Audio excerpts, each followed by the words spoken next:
आदरणीय प्रधानमंत्री नरेंद्र मोदी जी ने पिछले 10 वर्षों में जो काम किया है उसकी विस्तार से चर्चा माननीय रक्षा मंत्री जी ने की है। एक एक काम उन्होंने गिनाया, हम उसको दोहरा के उसका समय नहीं लेना चाहते, लेकिन एक मूल मंत्र जो आदरणीय प्रधानमंत्री नरेंद्र मोदी जी का है वो इसी संविधान से निकला है, जिसमें लिखा है, उनका नारा है, सबका साथ, सबका विकास, सबका विश्वास और सबका प्रयास। यही हमारा संविधान का मूल मंत्र। अब इनको कहां से समझ में आएगा ये मूल मंत्र? इतना लंबे समय तक इन्होंने किया और सैकड़ों बार उदाहरण है जब इन्होंने संविधान की धज्जियां उड़ाई, और आज यही कारण है कि संविधान ने उनको वहां बैठा दिया जहां 15 साल से टहल रहे हैं। ये संविधान का ही, ये संविधान का, संविधान को ये ऐसा इस्तेमाल करते थे जैसे लगता था कि इनका, ये अभी चर्चा कर रहे थे, संविधान की बहुत बात कर रही थी कांग्रेस पार्टी की माननीय सदस्य ने अपने प्रथम स्पीच में बहुत ही चुटकुले के साथ और व्यंग्यात्मक टिप्पणियां इस सरकार पर आदरणीय प्रधानमंत्री नरेंद्र मोदी जी की। अरे आप तो अभी ज्ञान आपको नहीं है, जरा अपने पूर्वजों के, आपके जो पूर्वजों ने जो इस देश में शासन किया है उनका भी जरा इतिहास तो पढ़ लेते। 100 चूहा, हम लोग के यहाँ कहावत है, सभापति महोदय आप भी जानते हैं, आपके यहाँ भी उत्तर प्रदेश में कहावत होगा, 100 चूहा खा के बिल्ली चली हज करने के लिए। पूरे शासन काल में आपने संविधान की धज्जी उड़ाई, और संविधान की धज्जी उड़ाने के बाद जो संविधान के भक्षक हैं वो आज संविधान का कॉपी लेके घूम रहे हैं, जैसे लगता है कि कितने बड़े संविधान के रक्षक। संविधान के भक्षक संविधान के रक्षक नहीं हो सकते, और इसलिए आप आज वहां बैठे हैं। आपको संविधान की प्रति लेके घूमने का हक नहीं है, और जब आप संविधान की प्रति लेके घूमते हैं तो इस देश की जनता हंसती है, और आपको कम से कम महाराष्ट्र और हरियाणा के चुनाव से कम से कम अभियो सीख लेना चाहिए था। कुछ सुधर जाइए, कुछ सुधर जाइएगा तो आगे ठीक रहेगा।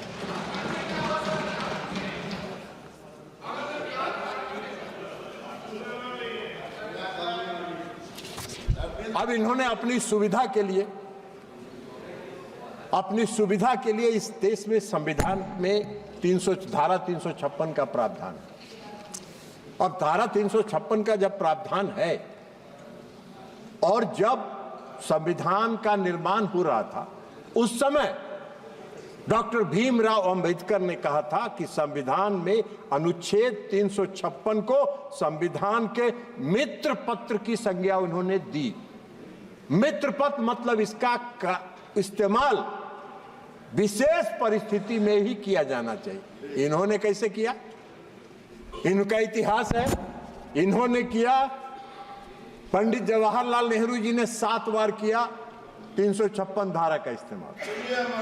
इंदिरा गांधी ने किया 51 बार, 51 टाइम्स धारा 356 का इस्तेमाल।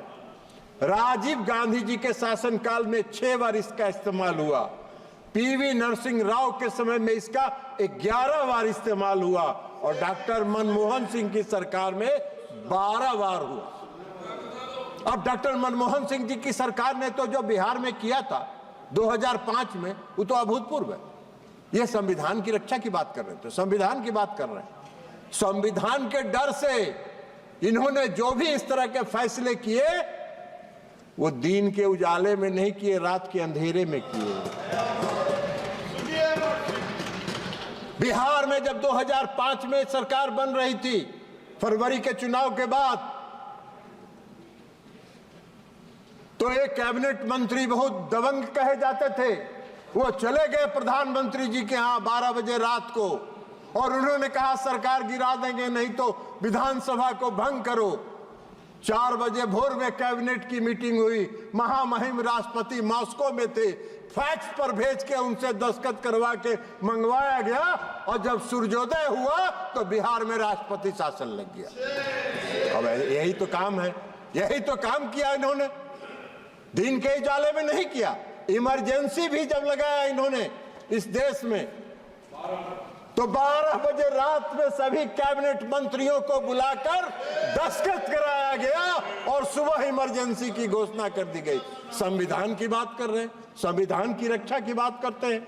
सत्ता में बने रहने के लिए, सत्ता में बने रहने के लिए और अपने स्वार्थ के लिए इन्होंने संविधान की धज्जियां उड़ाई, संविधान को तार तार किया, संविधान निर्माताओं की आत्मा को इन्होंने कलंकित करने का काम किया। यह काम इन्होंने किया। आप आरोप लगाते हैं प्रधानमंत्री नरेंद्र मोदी जी।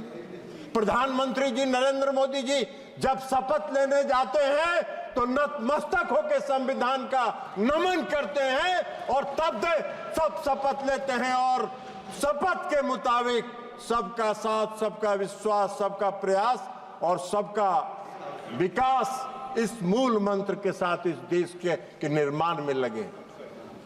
इसलिए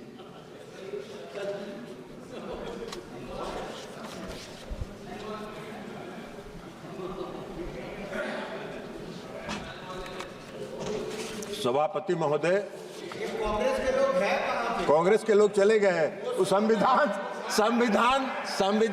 संविधान से उनको कोई मतलब नहीं है, उनको कोई संविधान से लेना देना नहीं है। आप चेयर को एड्रेस करिए, आप इधर एड्रेस कर, भूल जाइए।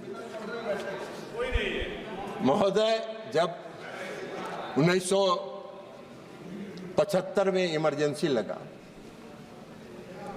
तो हम सब लोग जेल में थे, और कई प्रताड़नाएं हुई। अचानक लग गया इमरजेंसी, और अचानक इमरजेंसी लगा क्यों भाई? नंबर आपका है। तो इलाहाबाद हाई कोर्ट ने उस तत्कालीन प्रधानमंत्री के चुनाव को अवैध करार दे दिया था। आपका नंबर आ जाएगा इसके पर, और अवैध करार दे दिया। उनको अपनी गद्दी भी बचानी थी, तो गद्दी बचाने के लिए उन्होंने इस देश में इमरजेंसी लगाया, और लाखों लोगों को मीसा में उठा के जेल में बंद कर दिया गया। पूरे देश में कोई छोटा से लेकर बड़ा विरोधी दल का नेता नहीं था जो सड़कों पर घूम सकता था। संविधान की बात कर रहे हैं, संविधान की दुहाई दे रहे हैं, संविधान की प्रति लेके घूम रहे हैं। न्यायपालिका पर प्रतिबंध लगा, मौलिक अधिकार समाप्त कर दिया गया, बोलने पर पाबंदी लगा दी गई, पैनल के लिए मीडिया वालों को जेल भेज दिया गया।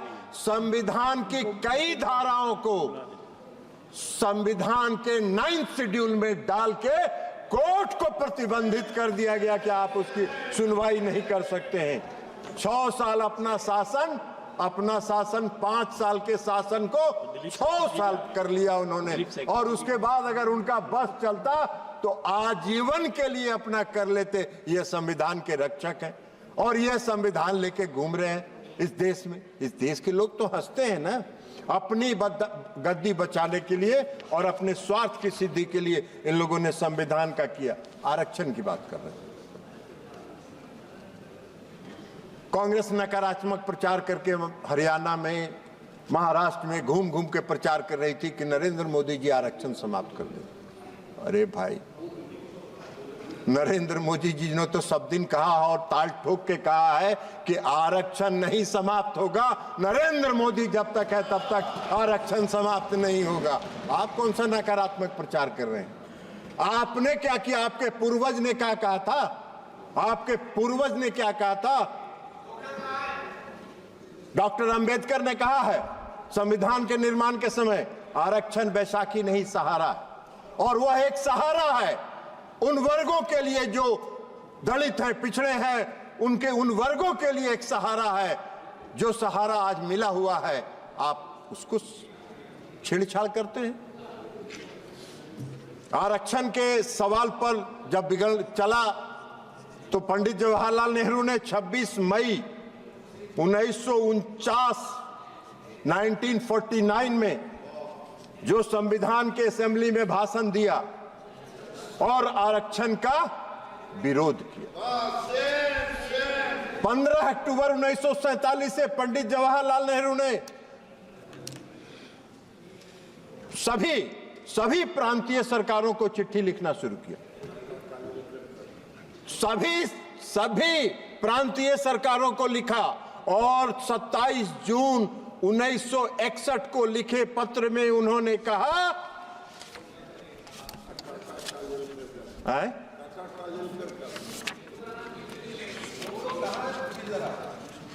वो सब घसक गए, उनको संविधान से कोई मतलब है ही नहीं ना।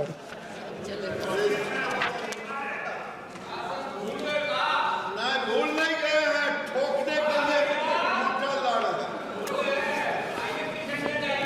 पंडित नेहरू जी ने लिखा, आदरणीय पंडित नेहरू जी ने लिखा, राजीव रंजन जी कर रहे हैं।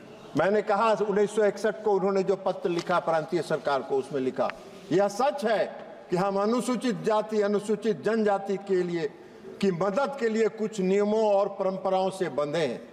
वे मदद के पात्र हैं, लेकिन फिर भी मैं किसी भी प्रकार के आरक्षण को नापसंद करता हूं। यह नेहरू जी का विचारधारा था, यह नेहरू जी की सोच थी।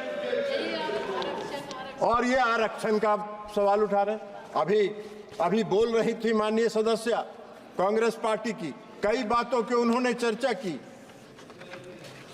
आपको याद होगा एक बार सभापति महोदय इनका जो संविधान की धज्जी उड़ाने का एक चर्चा में अभी याद आ गया।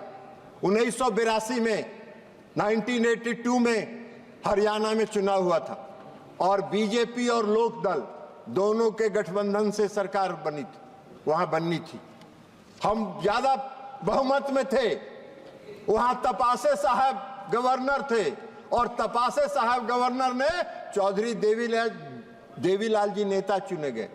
उनको कहा कि आप सोमवार को सभी विधायकों को लेके आइए, आपका शपथ ग्रहण कराएंगे। इतवार को संडे को दिल्ली चले आए, यहां से दिशा निर्देश मिला और इतवार को ही उन्होंने कांग्रेस की सरकार का, हरियाणा की सरकार का दिल्ली में शपथ ग्रहण करा दिया गया। ये संविधान के रक्षक है, ये संविधान के रक्षक है। तो इसलिए ये अब अभी चर्चा कर रही थी, बोल रही थी जाति गणना पर। जरा जातीय गणना पर चले गए। विरोधी दल के नेता अखिलेश जी भी यहाँ नहीं हैं, अखिलेश जी गवाह हैं। INDIA की मीटिंग हो रही थी बंबई में, मैं बेंगलुरु में, सवाल उठा कि जातीय जनगणना पर प्रस्ताव पारित करिए। ये मुंह में टेप लगा के बैठे हुए थे, मुंह में टेप लगा के बैठे हुए थे, मैं भी उसमें था। तो इनकी कथनी और करनी में यही फर्क है। ये अपने राजनीतिक इस्तेमाल के लिए नारा और अपने फायदे के लिए नारा के रूप में इस्तेमाल करते हैं। उनको कभी खुलासा करना चाहिए। हम चुनौती देते हैं। यह प्रस्ताव आया, मुंह में पट्टी बांध के, मुंह में टेप लगा के क्यों खड़े थे, यह आपको बताना चाहिए, यह आपको बताना चाहिए।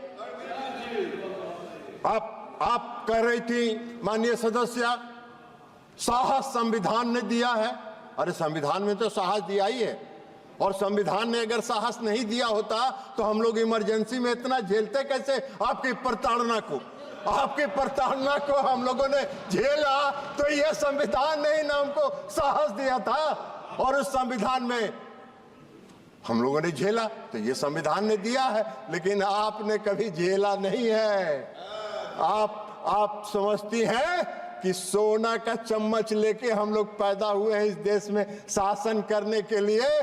देश की जनता ने कहा कि आप विपक्ष में बैठने के लायक हो, वहीं बैठते रहो, वहीं आनंद करते रहो। मोदी जी तीसरी बार आए हैं, चौथी बार आएंगे, आपका नामो निशान कुछ दिन में समाप्त हो जाएगा। अभी हुआ है ना, अभी हरियाणा में, महाराष्ट्र में और जम्मू एंड कश्मीर में क्या आपका असर हुआ? कांग्रेस पार्टी का क्या असर हुआ? कांग्रेस पार्टी जम्मू एंड कश्मीर में समाप्ति की ओर है। कुछ PDP का 6 सीटें मिली है, और महाराष्ट्र में तो आप ही सबसे नीचे हैं। तो आपका ये हस्र हो रहा है, तो आपका हस्र आगे भी यह होता रहेगा। लेकिन अभी भी सुधर जाइए और संविधान का प्रति लेके मत घूमिए। कम से कम आप आदरणीय प्रधानमंत्री नरेंद्र मोदी जी ने इस देश के गरीबों के लिए, अति पिछड़ों के लिए जो काम किया है, इस देश के गरीबों के लिए, उसका सकारात्मक प्रचार करिए और उसकी प्रशंसा करिए, तभी आपको कुछ कल्याण होगा, अन्यथा आपका कुछ होने वाला नहीं है। इसलिए संविधान के इस 75 वर्ष की यात्रा पर जो कांग्रेस पार्टी है, उनको हक नहीं है, उनको कोई अधिकार नहीं है इस संविधान की प्रति को लेकर घूमना, इस संविधान की बात करना। संविधान के रक्षक इस देश के प्रधानमंत्री आदरणीय नरेंद्र मोदी जी हैं और जब तक नरेंद्र मोदी जी हैं, संविधान के साथ कोई छेड़छाड़ नहीं कर सकता है। संविधान में दिए गए प्रावधानों के साथ कोई छेड़छाड़ नहीं कर सकता है। आप लाख दिग्भ्रमित करते रहे, इस देश की जनता दिग्भ्रमित नहीं होने वाली है। नरेंद्र मोदी जी के नेतृत्व पर विश्वास करती है, भरोसा करती है और इसलिए गांव-गांव में यह चर्चा होता है, यह मोदी की गारंटी है, मोदी की गारंटी है और मोदी की गारंटी है संविधान की रक्षा करना और संविधान की रक्षा हो रही है। बहुत बहुत धन्यवाद। धन्यवाद राजीव रंजन जी। श्री अरविंद सावंत जी।